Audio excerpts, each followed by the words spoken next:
Now, the other question that I get a lot is regarding using the same weight for your working sets. So to be clear, you've got your warm-up sets as well as your working sets. Warm-up sets are to prime you and put you in a position that the technique is already there. You already have the signals that you need to go under heavy load or to expose yourself to a high degree of weight. Now, with those warm-up sets, the idea isn't to do the same number of reps that you would necessarily for your working sets. Like for those, let's say, my working sets, my target rep range is 10 to 15. So for my warm-up sets, typically for compound movements, I'm doing anywhere from 1 to 3 warm-ups, depending on how I feel that day. Maybe if I'm doing 2, I'm using a slower tempo.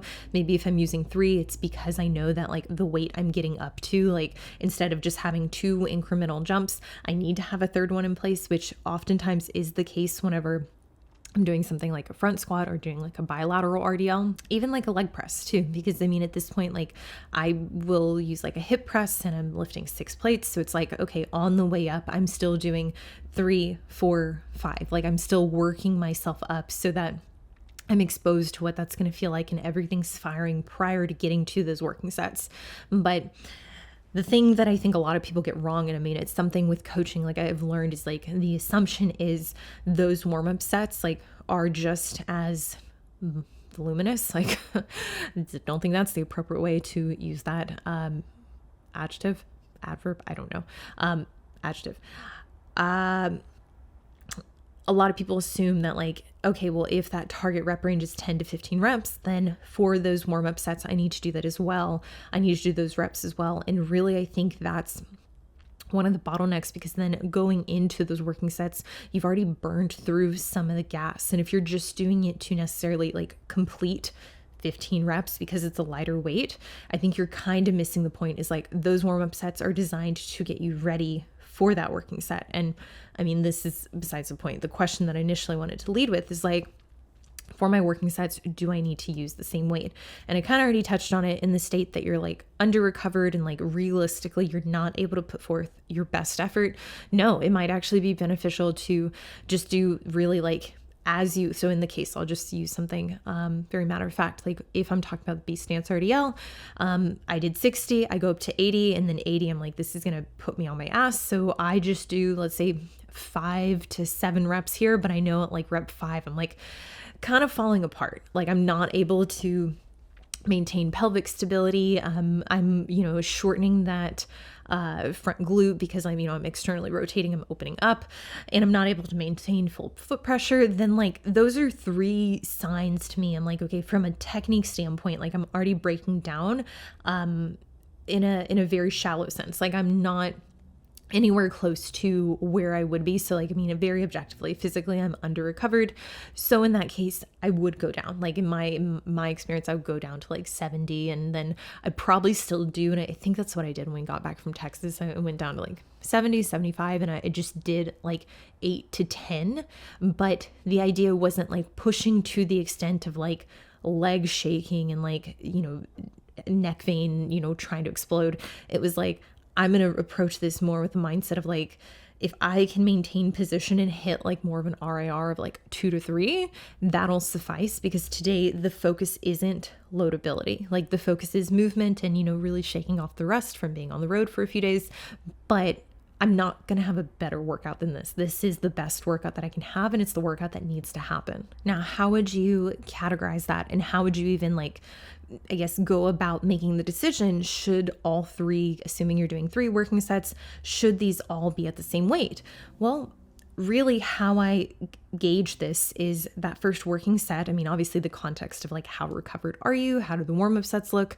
But then I would also assess like, are you in a position where doing the same weight is going to allow you to make any kind of meaningful progress? Any kind of like, are you challenging yourself for the sake of, I guess, really your ego, just to lift the weight and to get the set done? Or is there something that is positive that'll come from this? Like, can you improve on the skill of the technique? Can you, reasonably load the muscle while maintaining proper positioning? And if the answer is no, in that first working set, you're at the bottom end of the rep range, then I would say it's probably wise to go down a little bit. Just obviously depending on where you are in your cycle, in the context surrounding why you're not lifting the way you want to lift. So in the case where, for the B stance, I did 120, I did 12. So that was like the mid range for the target rep range I want to hit for those. Typically I like to hit at least 10. If I hit 8, which like I ended up hitting that for my third set, that's great, but that's like bare minimum. If I am not hitting at least 8 with like good form, then I'm like, okay, we probably need to go down.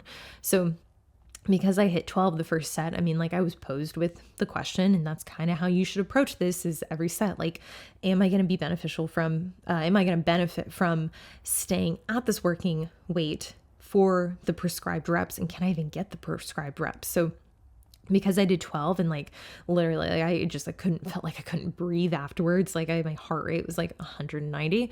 I'm like, okay, now realistically, what's the probability of me getting 8 reps this next set? And I'll almost like bargain with myself before the set. So I was like, okay, realistically, can I get 8? Yes. But if I get 8 and they're a very sloppy 8, then I'm just going to call it. Like, even if that's my second set and technically I wanted to do a third one, I'm not going to do 110. I'm not going to do 100. I'm just going to wrap it up if technique has, quite literally broken down to a point where I can't even sustain this for 8 reps. I didn't though. I did 10. And like really at that point, I was like, okay, that was close. And like that total output, like it was a lower RIR than the first set of 12 because the first set of 12 was really systemically fatiguing. So realistically doing 10 for the second set put me in a position where I'm like, okay, I think at best I can get 8 now because I just lost 2 reps. Like I'd be shocked if I could get another 10. I'll take a little bit longer on the rest break. I'll make sure that like I'm, really dialed in and like focusing on the positioning before I do this next set, which all in all, like really good. Went into the third set, did 8. But let's say I had only hit 8 to 10 and they weren't really pretty. They were kind of rough. They're rugged that first set. That would be like an indication to me. I'd be like, okay, you overshot. So you obviously need more strength in order to lift this with the right technique for the prescribed sets. So what can we do from here? Realistically, I could have gone down to 110, but that's still really fucking heavy and I'll be fatigued at that point. In the past, what I've done, like when I've gone to 110 and it's been too much, I've gone down to 100 or even 90.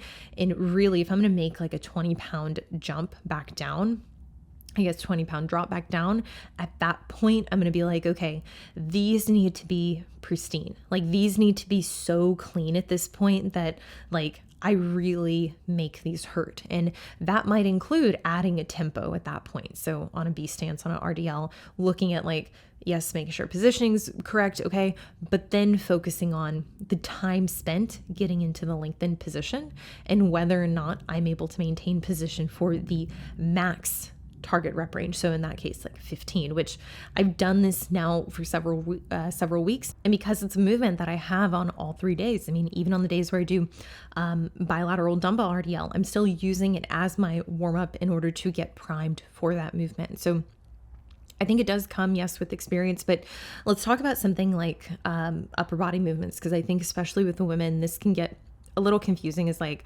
okay, like I can't progress from 10 pounds to 12 pounds to 15 pounds on laterals. Like that's just, it's not happening. Like no matter how many reps and sets I do.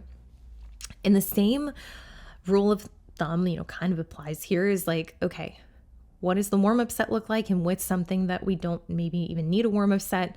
How does that first working set look? And in the case of like laterals, if we're using a cable stack, I mean, this can be really problematic because some cable stacks, I mean, even 5 pounds or 2.5, depending on the amount of resistance on the cable stack, this can make it to where you're hardly able to get the lower end of the rep range and continue using that weight for working sets. And that very much might just be something that you're not able to use that cable stack. But in the case of like a dumbbell, what we can do is we can add tempos in it. If you're like, hey, like I can do 10 for 20 reps, but as soon as I do 15, I lose scapular stability, and then I put myself in a position where my traps are being heavily recruited.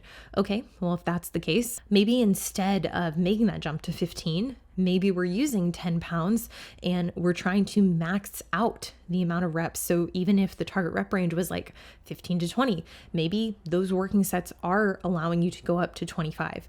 Or if you're going up to 25 for, if you're going up to 20 really for all 3 sets, that's the point where I'd be like, okay, what about if we go to 15 and we drop the rep range down, and maybe we do 2 working sets there of like 10 reps. And even if they're really hard, and even if you do lose some scapular stability, it's still worth exposing yourself, because really past that point of like 20, 25 reps, even for those smaller muscle groups, there's not going to be a good return, because you're going to be recruiting secondary muscles in order to just complete and get through really the endurance that's needed to do that movement. So let's say if we're working with increments in between, so we've got 12 and a half, or I don't know, you're super fucking strong, we can get to the 17 and a half.